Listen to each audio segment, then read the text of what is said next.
MSNBC, I got this from Newsbusters. They refuse to call an illegal alien what it is because facts don't matter to fit their open border agenda.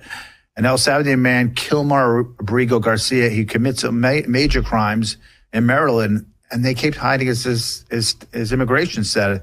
Americans, we can't trust the media when they do this, David. They protect the narrative, not the people. I want to show you this cut one and the way the media's been playing it. Critical hearing today in the case of a Maryland father mistakenly sent to that notorious prison in El Salvador. Attorneys for the Maryland man who was mistakenly deported to a prison in El Salvador are making another push for his return today. The Trump administration heads to federal court today after being accused of wrongfully deporting a Maryland father to El Salvador. The Maryland man deported to El Salvador after an administrative error. There's actually a court hearing involving the Maryland father. The Maryland father's case is in court. And happening now, a hearing for a Maryland man. Details about a Maryland man. Tonight, the Maryland man. The Maryland man. Maryland father with protected legal status. The Maryland father with protected status. A Maryland father with protected legal status. A Maryland father with protected legal status.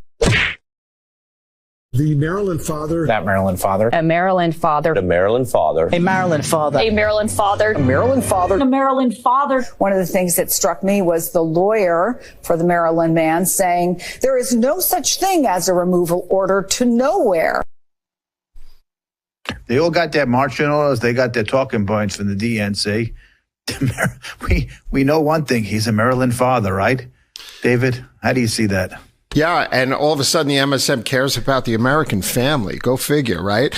Greg Jarrett pointed out on Fox that the Obama-appointed Judge Paula Zenas, a U.S. federal judge, had no authority in anointing herself as president of the United States or the right to tell El Salvador how to conduct their foreign policy, and has no jurisdiction in El Salvador. And she's an unelected judge violating the president's right to execute, I think it's Article 2 under the Constitution to conduct foreign affairs here. But remember, Adam, a judge 6 years ago established by the courts that this gang member, was a member of MS-13. And now, they're concerned that he'll be harmed in an El Salvadoran prison by rival gangs. So now we're in the business of protecting gang members from other gang members in foreign prisons. It's really insane here. And, I wanted to tell you about Simone Sanders too, from MSNBC. What did she do? Well, she's lying and saying that many of the men that were sent to the El Salvadoran prison are innocent. And how dare Trump use your tax dollars to pay for this? But she didn't have a problem when we're forking out $200 billion a year in social services to illegals, and the innocent people that get hurt and killed, in the U.S. by illegals. And the strain on our court system, I think at one point we had like 45% of all the federal trials involved illegal aliens.